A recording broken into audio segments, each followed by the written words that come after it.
SpaceX has a launch license for Tuesday, and the vehicle sitting on that pad is fundamentally different from anything they've ever flown before. An asteroid the size of the Eiffel Tower will make the closest flyby of Earth in recorded history in just 3 years. And the United States government just put a price tag on weapon systems in orbit. A price tag its own budget office says will cost more than 6 times what the Pentagon claims. My name is Connor, and welcome to another amazing episode of Spaceflight News. SpaceX received its FAA launch license for Starship Flight 12 this week. The window opens Tuesday, May 19th, with backup dates running through the 29th. The full stack, Booster 19 beneath Ship 39, completed a successful wet dress rehearsal, loading roughly 5,000 metric tons of liquid methane and oxygen in just 36 minutes. That's enough propellant to fill 10 Falcon 9s in the time it takes to drive across a city. But the story here is obviously not about the launch date. It's what's actually sitting on that damn pad. Ship 39 and Booster 19 are version 3 articles. If the earlier Starships were prototypes with enormous ambition, version 3 is what happens when you've flown enough times to know exactly what needs to change. The aft section has been substantially cleaned up. The shielding that used to pack tightly around the vacuum engines is dramatically reduced. And because of that, the entire carbon dioxide purge system that used to constantly flush potentially explosive gas from around those engines is gone. That system caused real problems on earlier flights.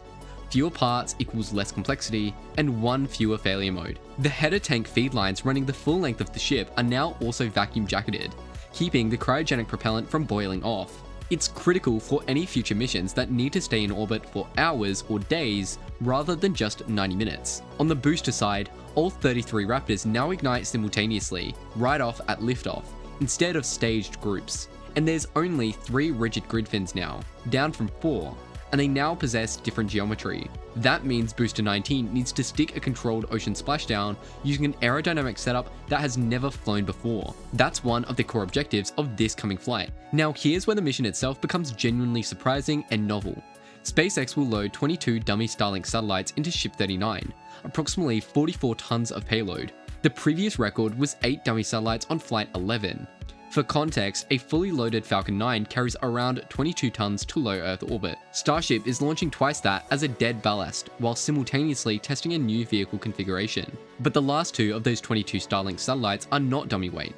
They carry scanning hardware, and what they're designed to do is photograph the heat shield of the ship from the outside during its re-entry. Think about what that means for a second. Starship itself comes back down through the atmosphere at hypersonic speed, wrapped in roughly 18,000 ceramic tiles. If tiles are missing or damaged, the outcome can obviously be catastrophic. Until now, the only way to assess the true state of the heat shield was after the fact, on a vehicle that had hopefully survived long enough to be examined. Those 2 satellites changed this completely. They'll fly in formation with the Starship and scan its underside during peak heating, transmitting data to the ground in real time. SpaceX has even painted some tiles white, not because they're different, but to give the scanner a known anomaly to detect. They're also deliberately removing a single tile somewhere on the vehicle to study the aerodynamic load on the surrounding tiles. If this works, it becomes the mechanism by which SpaceX determines whether any given re-entry was clean enough to attempt a tower catch. It's almost exactly what NASA did with the Space Shuttle, inspecting the heat before committing to a re-entry. The difference here is they're doing it from a satellite flying at orbital velocity alongside the vehicle. Now let's talk about something that won't dominate headlines for another 3 years, but probably should be getting far more attention than it is right now. In April of 2029, an asteroid called Apophis will pass within approximately 32,000 kilometers of Earth. That's within the ring of geostationary satellites that carry our television signals and weather data, as they orbit at around 35,000 kilometers.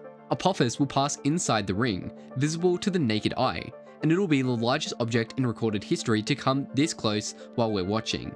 It's not on a collision course, thank God, but it will be close enough that Earth's gravity will measurably change it. And just this week, ESA and JAXA signed a formal cooperation agreement on a mission designed to be there when it happens. It's called RAMSES, Rapid Apophis Mission for Space Safety. It launches in 2028 on a JAXA H3 rocket. It arrives at Apophis on February 2029, 2 months before the flyby, and then studies the asteroid before and after Earth's gravity gets a hold of it. That's the core science. A close approach like this will alter Apophis' spin rate, potentially shift its internal mass distribution, and nudge its orbital path slightly. We've modeled this kind of thing theoretically, but we've never watched it happen in real time. For a rock this size and at this distance, this is an absolute gem of an opportunity for astrophysics. Not only all of that, but there's something worth sitting with here. When Apophis was first discovered in 2004, it was briefly flagged as genuine impact threat, a 2.7% probability of hitting Earth in 2029.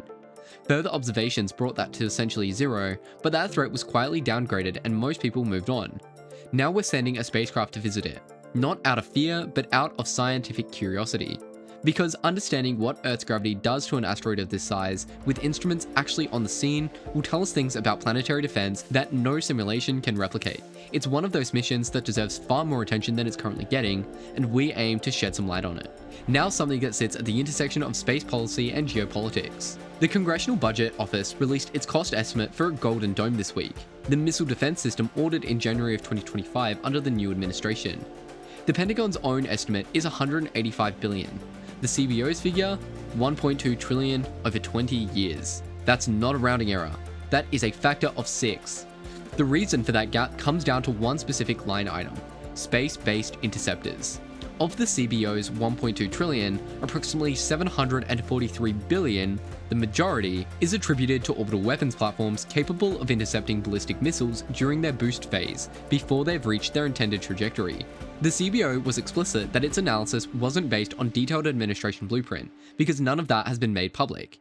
They instead worked from the language of the executive order itself, which means the gap between 185 billion and 1.2 trillion is in part a gap between what the Pentagon chose to envision and what the full concept costs when you follow it to its full conclusion.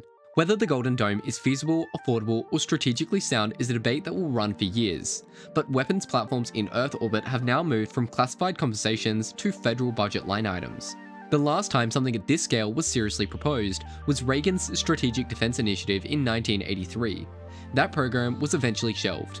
What happens with this one is an open question, but the fact that it's being asked at this level of specificity is itself quite significant. On launches this week, SpaceX's CRS-34 Dragon flew on Friday from Cape Canaveral after 2 weather delays, carrying 6,500 pounds of cargo to the International Space Station, including instruments to study changed particle activity in Earth's magnetic field. It docked autonomously on Sunday morning. And on May 11th, China launched the Tianzhou-10 on a Long March 7 from the Wangcheng spaceport, the largest resupply mission to the Tiangong station to date, nearly 7 tons, including a new EVA spacesuit, a space treadmill, and propellant. It docked 5 hours after launch.